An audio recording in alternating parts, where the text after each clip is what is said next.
What's going on, YouTubers, gamers and hobbyists, and welcome to this episode of Dungeons and Dragons. Now this is the first of my solo escapades, and literally this is just you, or rather me, bringing you along for the journey for a solo adventure and how it works. Before we get going, I just want to show you some of the things I'm going to be using for this adventure. First and foremost, I'm going to be using this D&D Essentials kit, which I have made a video on in the past. I'll put a link up to that one if I remember. So this is going to be the large chunk of it. Now, for solo RPGs, I've quickly discovered that you need to use a GM emulator, and I've got a couple here. I've got this Mythic one here, which utilizes a different tables and like a fate chart and all that kind of good stuff. That's largely for using yes, no answers. And what I have in the course of my investigation, I've come to use this a little bit and think, yeah, that's okay. One of the best ones I've come across, however, has been this Scarlet Heroes book, because in the back there are some very, very cool solo tables with which to consult, and which I will hopefully be using throughout this.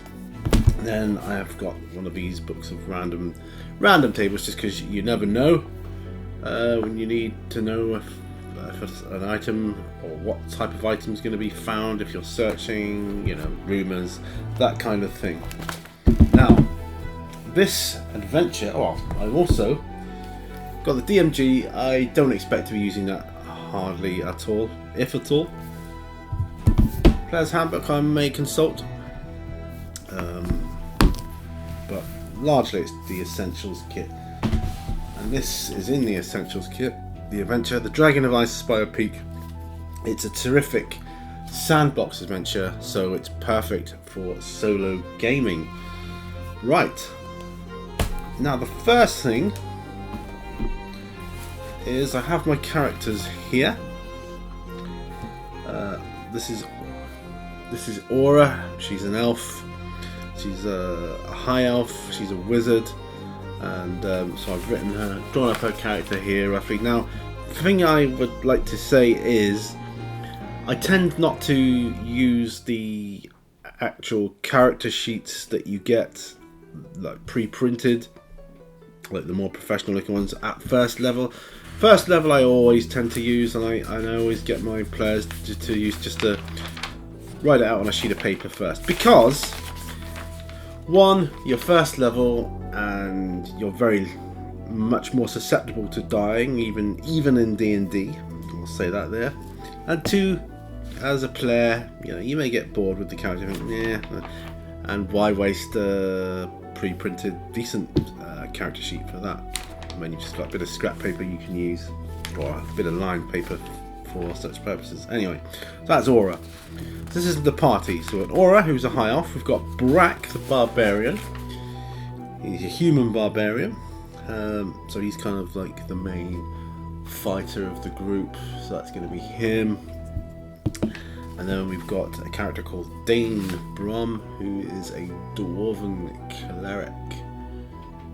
There, right there. And this adventure is going to be set on the Sword Coast.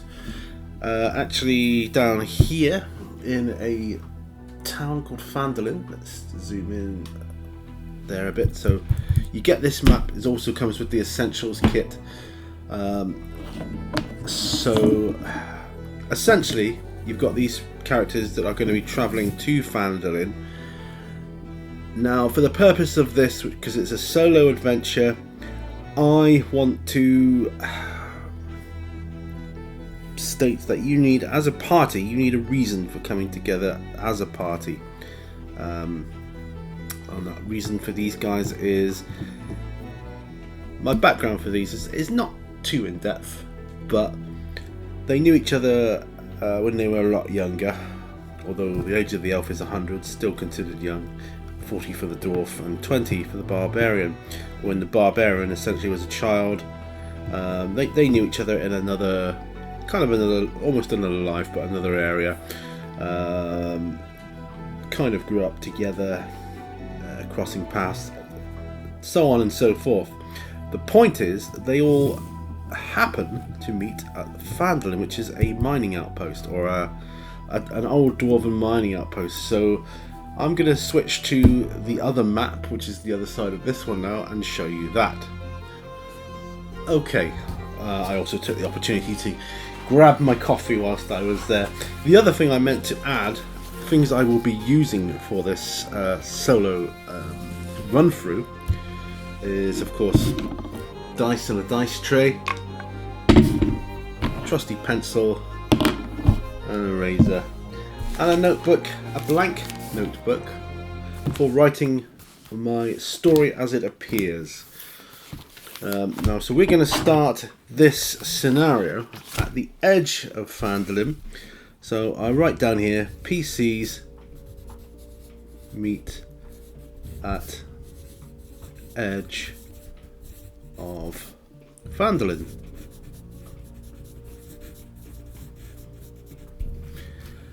Now, it's up to you whether you want it to be dry season or wet season, because we're going to be taking notes of the weather later on.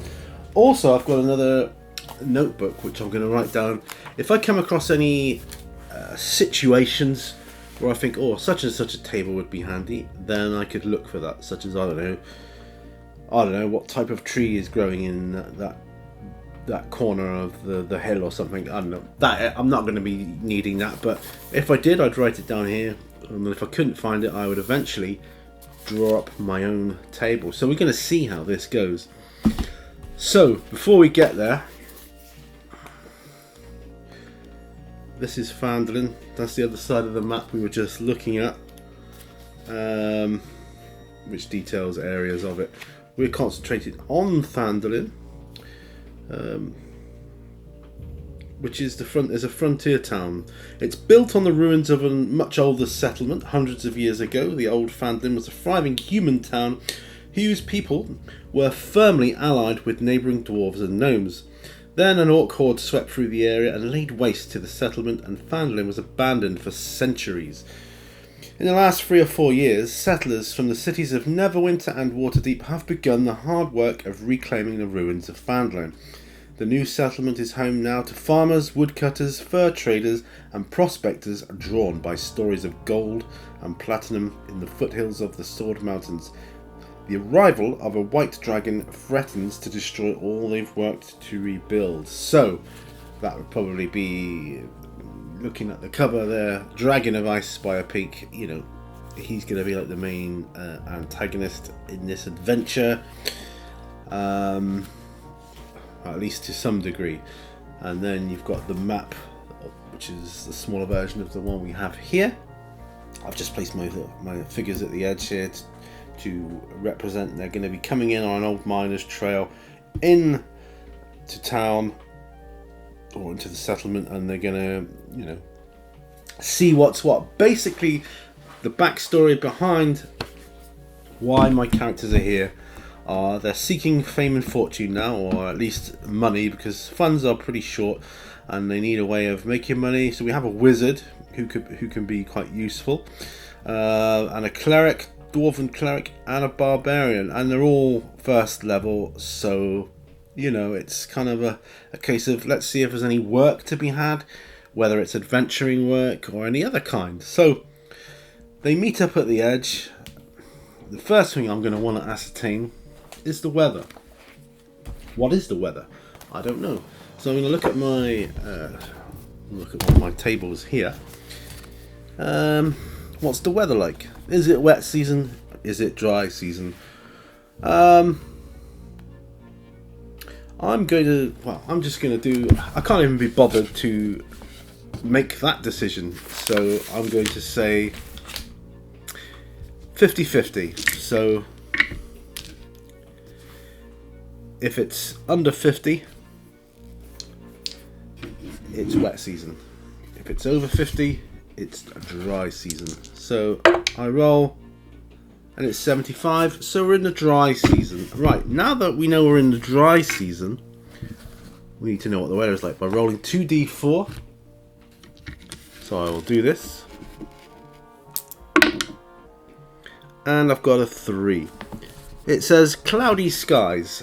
So there we go. So right away, I can write this information down. So characters meet at the edge of Phandalin. It is the dry season.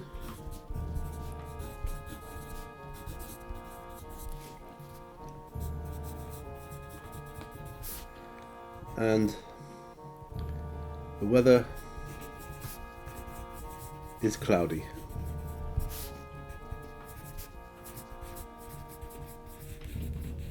Now, I don't need to roll for every little single piece of information.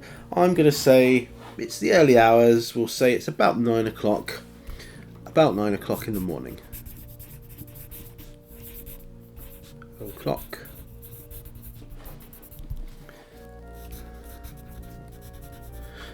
For the purpose of this solo run through, I'm just using a standard time, 12-hour day.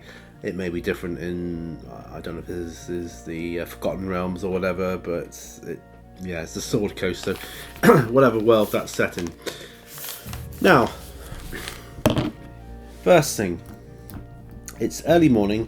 They're gonna be coming on this miner's trail, so they're coming in this way into town.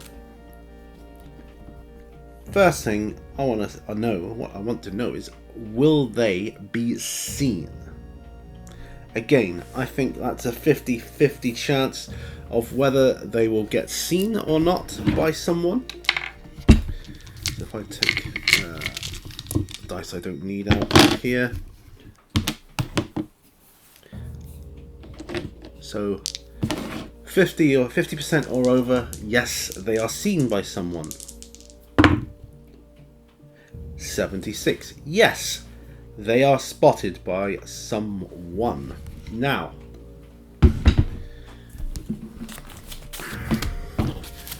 as they come in, and the reason I'm writing this down is so that when I finish my session, I go away. I could leave it, I don't know, a week, 2 weeks, an hour, whatever, come back, just read through my notes, bang, I'm right back into it, and I pick up where I left off. So as the party enter Phandalin, they are spotted.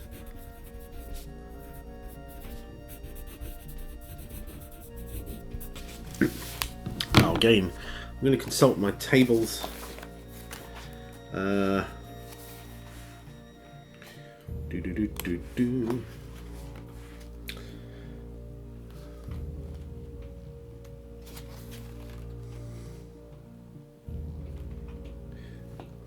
Right, okay.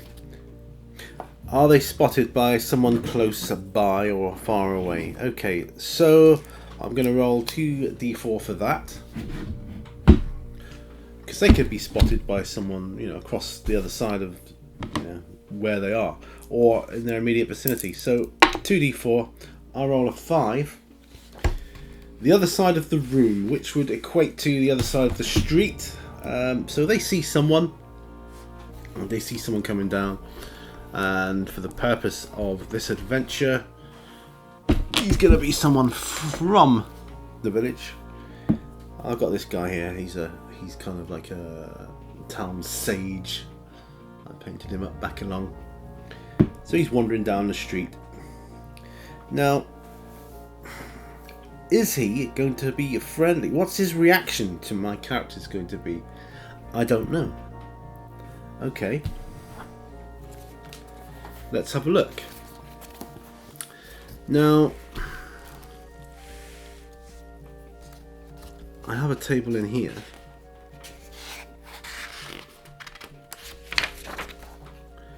Reactions. I have friendly PCs, NPC strangers, unfriendly NPCs with common modifiers.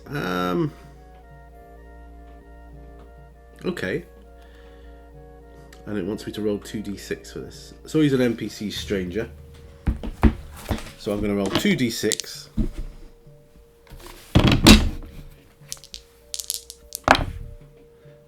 Eight. I score an 8. That gives me a certain reaction. As for an NPC stranger, qualified consent. Oh, that's interesting. So how I'm going to equate that is, as they're walking through, he's going to be kind of seeing strangers coming into town. He's going to be nodding like, yeah, you know, I'm expecting this. This is nothing out of the ordinary. So he's the town sage, or scholar. The town scholar.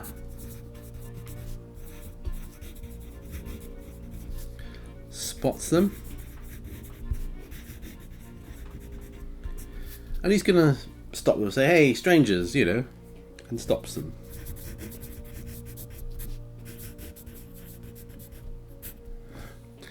So he'll say, hey, strangers, what are you doing in town? What brings you to Fandolin? And they'll strike up a conversation, okay? Now, I appreciate that this method of solo play is somewhat slower than it would be if you were doing this in a group with a group of other players. That's fine. That's fine. But the more elements you can put visually, so you can see me doing this as and when I do it, the less kind of theatre of the mind it needs to be. So yeah, obviously you've got this, there's a scale thing, and these are like giants on a map, but it kind of gives me a rough indication of where they are. So what they would do, they would introduce themselves. They would say, hey, my name's Brack, my name's, you know, Brom, my name's Aura. And they'd strike up a conversation, and they would tell him, I think they'd be looking at their alignments of the characters I have here.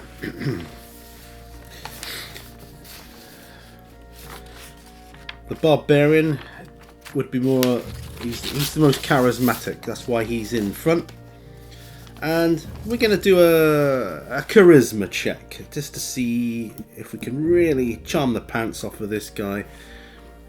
I don't think it would be that difficult, because he's used to strangers. I'll give him a difficulty of 10.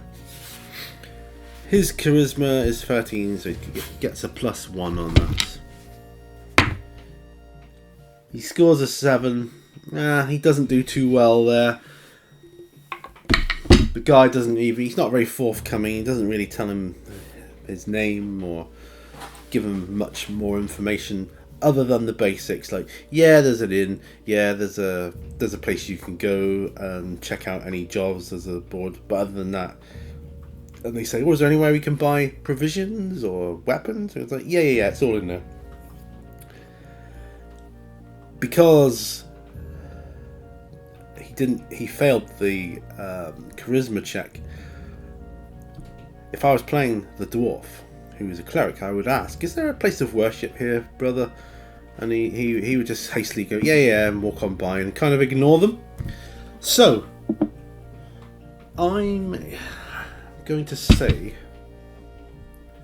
that whole coming in to the settlement or the town, meeting up with the stranger and chatting to him could take anywhere between 1 and 2 hours. So I'm going to roll a d4. If it's a 1 or a 2, it's 1 hour. If it's a 3 or a 4, it's 2 hours. So it's a 3. So that took them 2 hours. So it's now 11 o'clock in the morning. Right, I'm just going to write down, he was not overly friendly.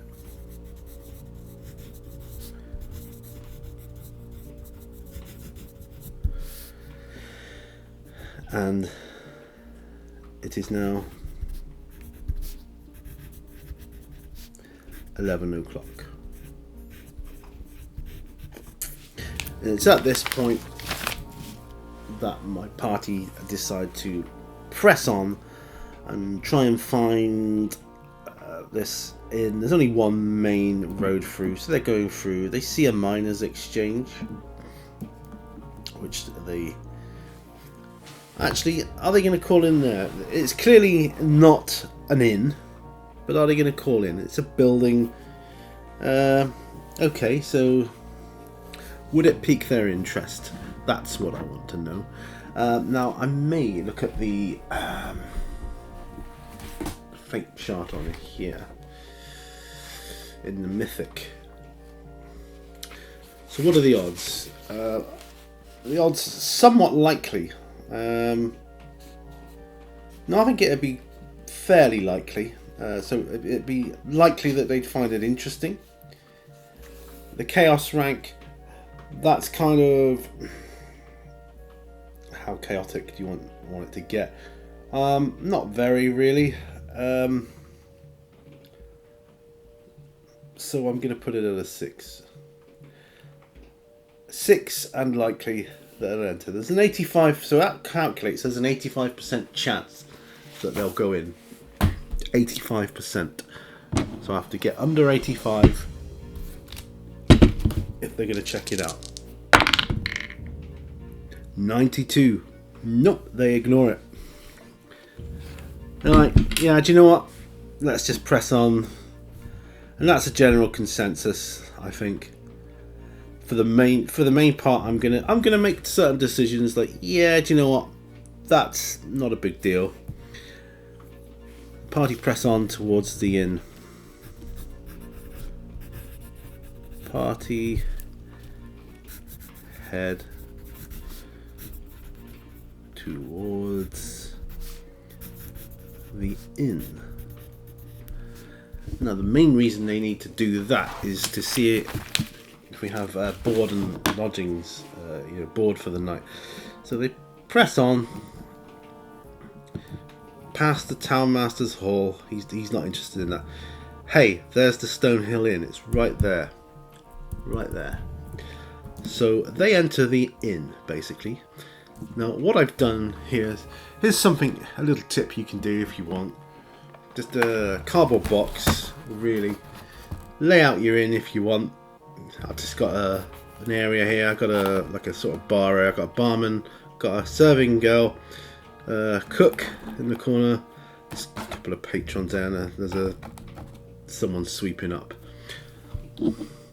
That sage has come back. He's decided to get a drink. So the party enters.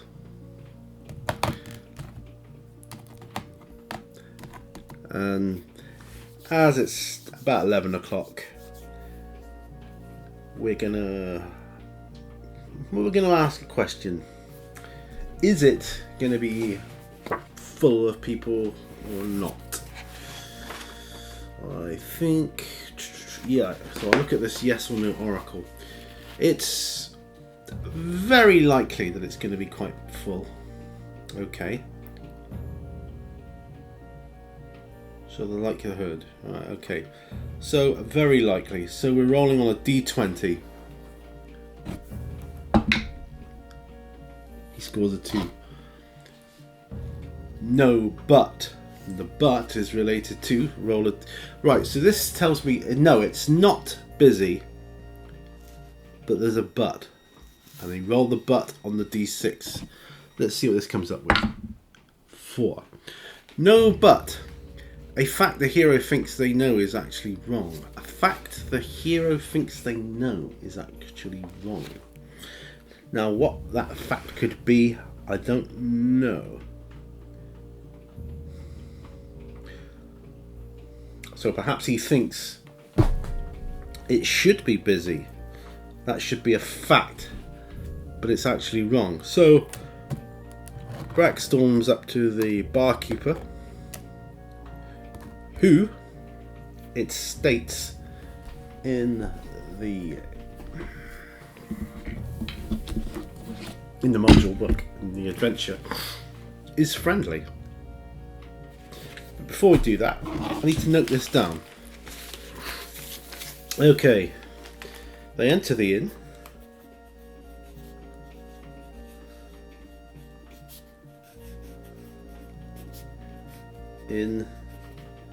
and it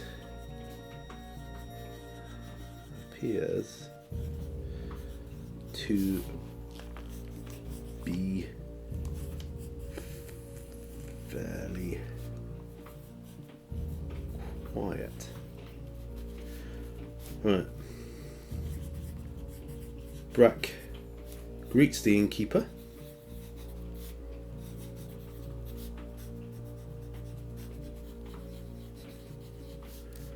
And asks, why is it so quiet?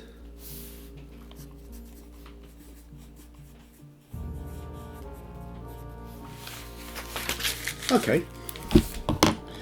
So another sip of coffee in a moment.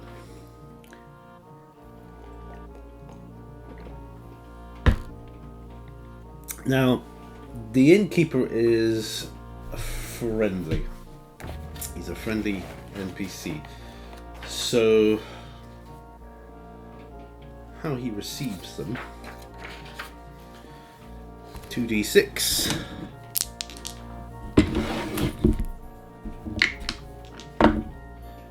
10.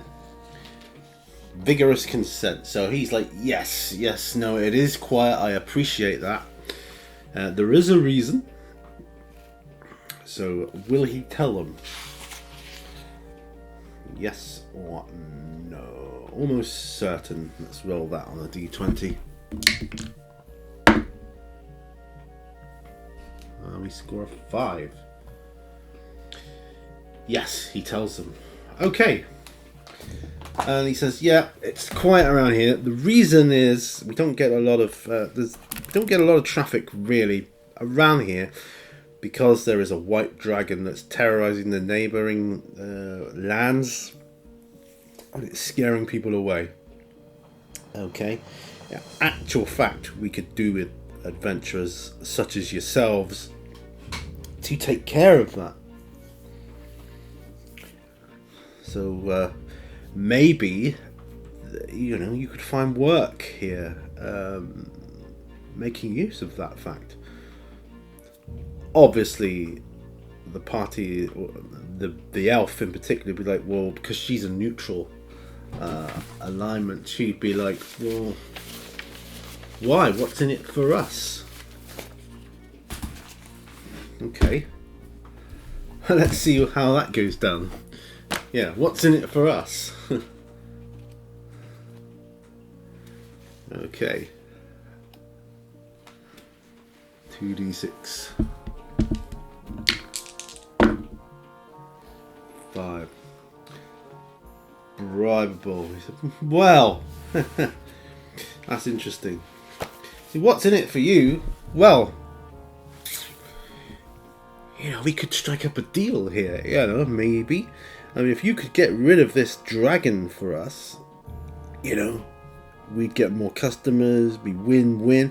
You'd earn money by doing it, and I would get more custom. Perhaps I could let you have some discount, or yeah. Discount, eh?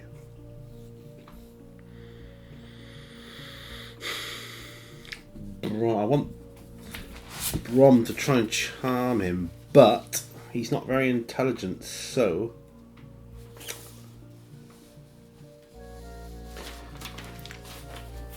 the most intelligent one is the wizard, of course. They'll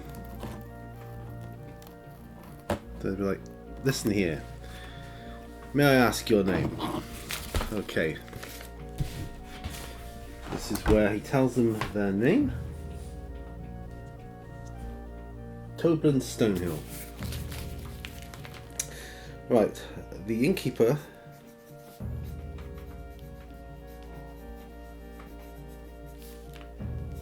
says his name is Toblin Stonehill, and the reason for it being quiet is because of a white dragon.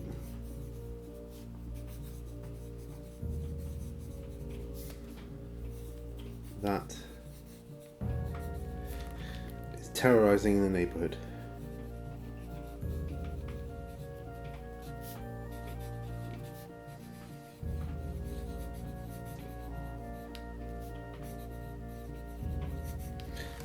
Now so what has happened there is they've struck up a conversation. Now I appreciate it wouldn't go like this with more players. Remember, this is solo, and you've got to use a certain amount of your imagination, more so than if you had other players to bounce off of.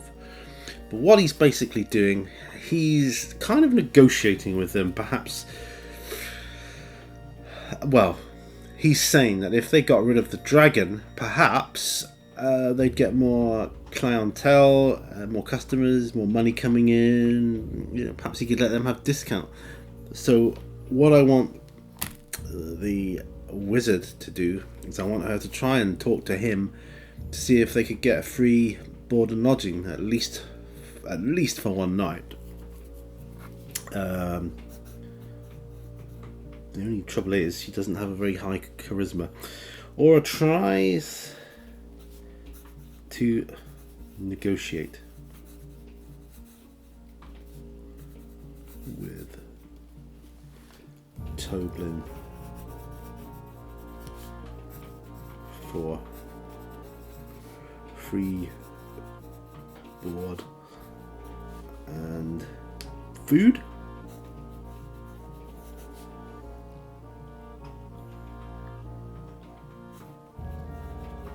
For the night. Let's see if she's successful. I'm not holding out too much hope because, as I say, her charisma is 9, so she would get a -1 on that. I'm going to put it at a difficulty level of 16 for this. She rolls a 12. That takes it down to 11. So she basically says, how about free board and food for the night? And he's like, no way, sister. This ain't a charity. I have to make a living. I'm sorry. You know, you seem like nice folks, but I've got to make a living. Okay. This is when Brom steps forward, and he's not very intelligent, so he's quite blunt with how he speaks. He's just like, oh, how much is it, man? And the lodging, he says, right, a bed for the night will cost you 5 silver pieces and a meal cost 1. Right. So he's like, yeah, do you know what? Whatever. Let's pay for our bed for the night and let's get a meal. Because I want to go and check for the jobs. I don't think we're pretty poor, so we don't have much money, but we can pay. And are we all in agreement with this? And I think they would be, so I'm not going to bother rolling that. I want my party to be all in agreement. Yes, they are. So they all pay for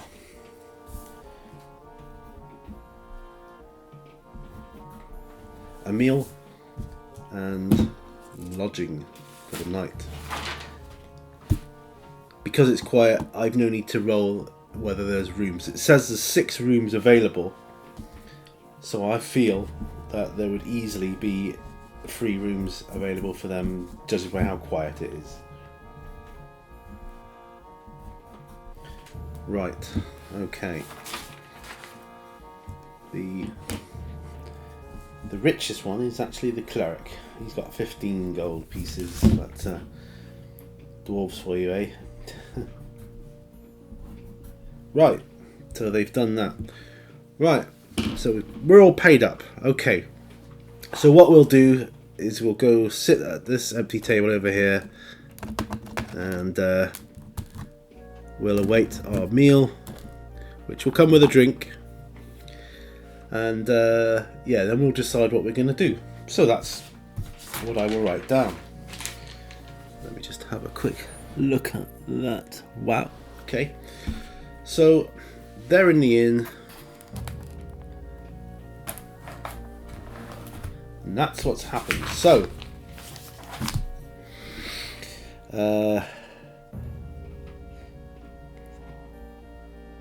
Aura fails to negotiate.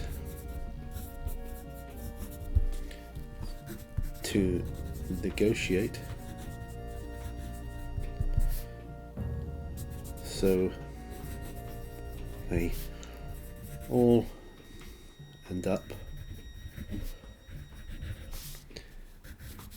paying for a night's lodging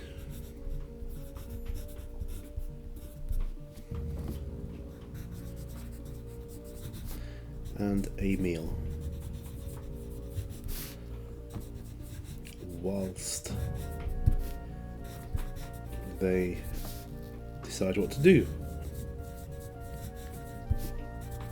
And here's how it goes. Right, so now you can see I've got that little bit of text there on the adventure that's started going down in Phandalin. So that's how it'll work. That's how my solo adventures are going to work, at least for now. So here in the inn, they're there, they're waiting for their meal.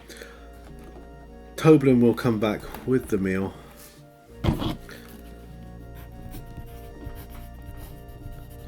Toblin comes to them.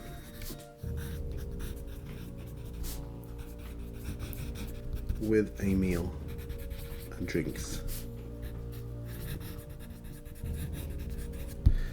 Right, that's when they ask him, right, okay, so what's the deal around here?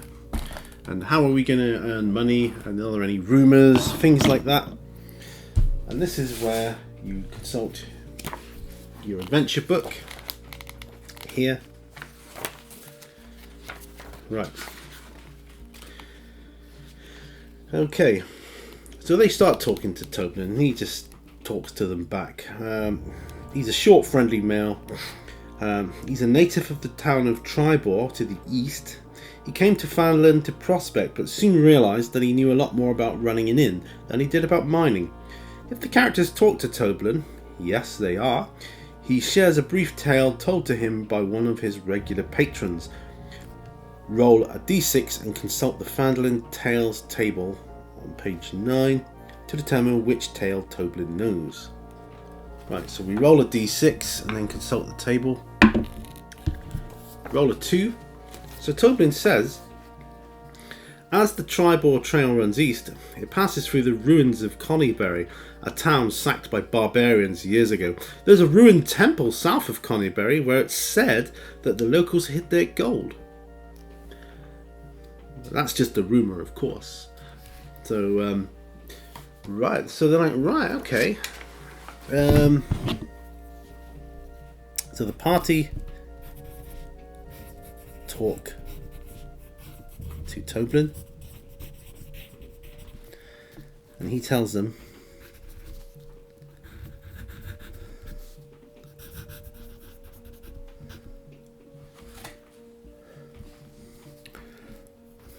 of a town to the east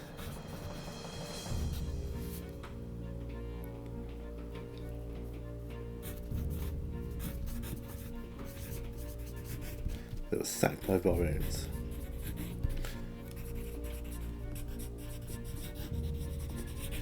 By barbarians.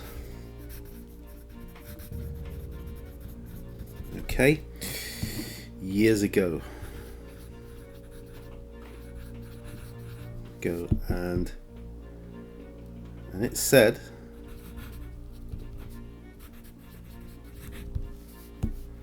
that the locals hid their gold.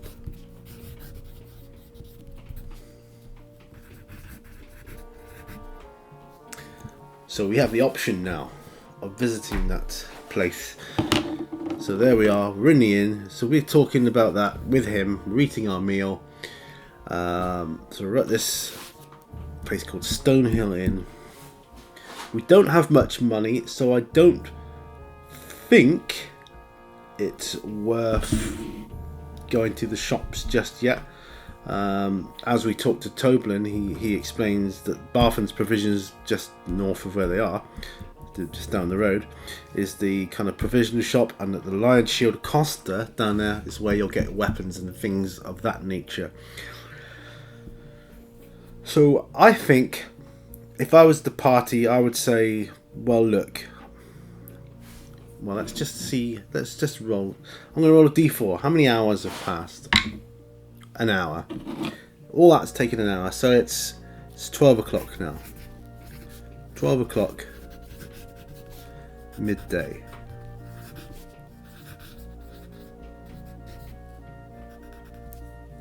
So they've still got time. They've got the whole afternoon yet. What I would recommend they did was go to the town hall, which is the Townmaster's Hall here. Look to see if there's any notices on the notice board, and have a look there. Now, we could do that. In fact, we will do that. So what we'll do is we'll come out of the inn after having our meal.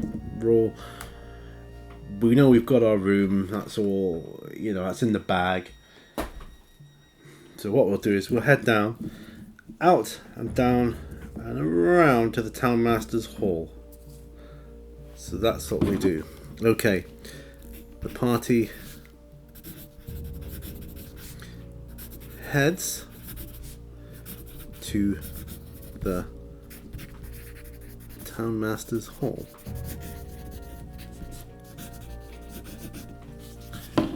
Okay, so we consult the game book again once more, and we have a look.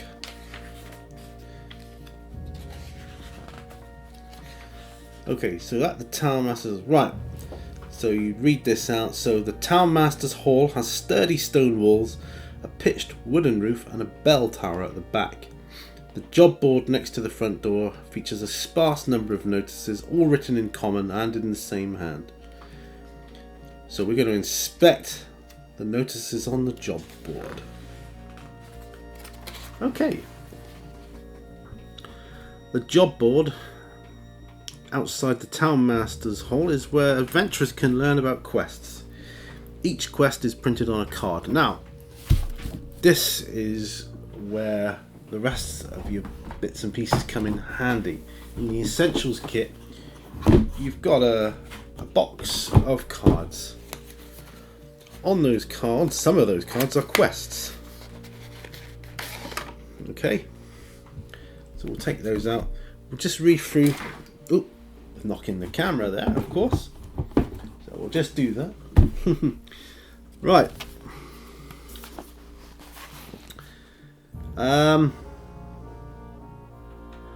Right, okay. And there's follow-up quests as well. Right, all the notices on the job board are written by Harbin Wester, Fandlin's duly appointed Townmaster. And we strongly suspect that was the chappie we saw coming in. He wasn't overly friendly. There's a high probability that could be him. He lives in a house east of the Townmaster's Hall. Well, it's marked there on the map. Reports of a white dragon in the area have turned him into a veritable shut-in, and he rarely goes outside except to get food and post new notices calling for adventurers. Maybe that wasn't him that we saw then. Maybe it could be the messenger for him. Who knows?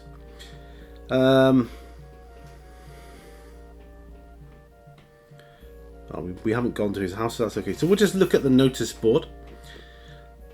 When the characters first visit the job board, there are 3 quests posted. Okay, so there's a Dwarven Excavation quest, which I have a card here for. Dwarf prospectors found ancient Dwarven ruins in the mountains southwest of here and have been working on an archaeological dig seeking treasure and relics. They need to be warned that a white dragon has moved into the area. Take the warning to them, then return to Townmaster Harbin Wester to collect a reward of 50 gold pieces. Okay, so that's one quest. Next is the Gnomen Guard quest. A clan of reclusive rock gnomes resides in a small network of caves in the mountains to the southeast. The gnomes of Gnomengard are known for their magical inventions, and they might have something with which to defeat the dragon. Get whatever you can from them. If you bring back something useful and don't want to keep it for yourselves, Town Master Harbin Wester will pay you 50 gold pieces for it. If the characters undertake this quest, proceed with it to... Alright, okay, that just tells me what to do. Okay, and then, last but not least, on this notice board, there's the Umbrage Hill quest. The local midwife, an acolyte of Chauntea named Adabra Gwyn, lives by herself in a stone windmill on the side of a hill a few miles south of Phandalin. With dragon sightings becoming more common, it's not safe for her to be alone. Urge Adabra to return to Phandalin once she's safe. Visit Town Master Harbin and claim a reward of 25 gold pieces. So, those are the 3 jobs that are on the job board. Okay, so we'll leave those cards out there to decide which one we're going to go with. Okay. So, we have Southwest.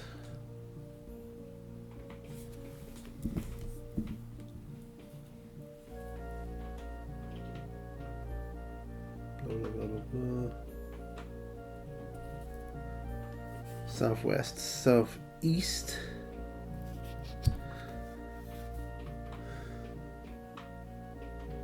on the side of a hill a few miles south. Right, so south, southeast, southwest. So basically, it's a case of which one do we do? Now I've not done any of these, I hasten to add.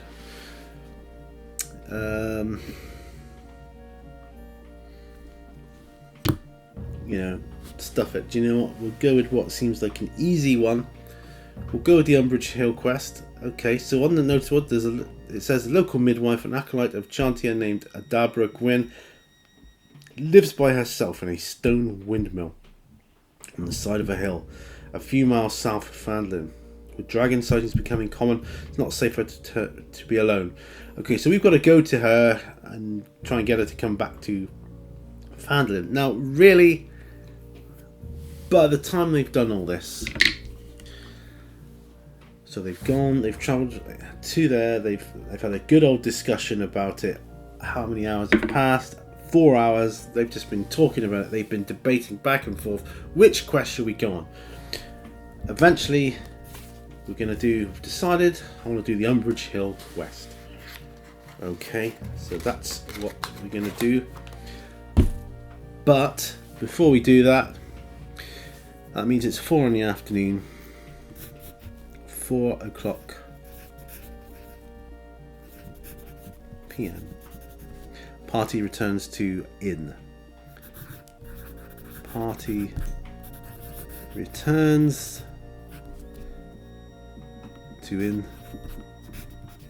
Because what we want to do is get an early start the next day. We don't have money to be buying weapons and equipment, so we're just going to have to chance that what we have, which isn't very much, and I'll go through that in the next video if I remember.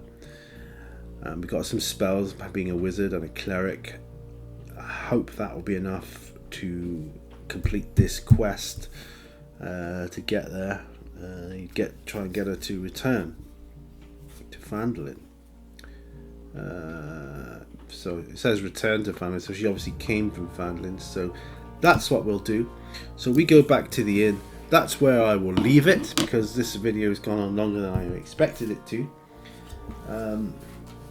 So back in the inn, characters are in the inn, so they are going to enjoy an evening of drinking, perhaps gambling, perhaps, you know, a game of dice or something. It's an inn, so he'll have all that on hand. There's a couple of patrons in there, not many, and basically they can rule the roost. So yeah, so what we'll do, we'll spend a couple of silver pieces each, and that will cover our drinks. And that's what I would do.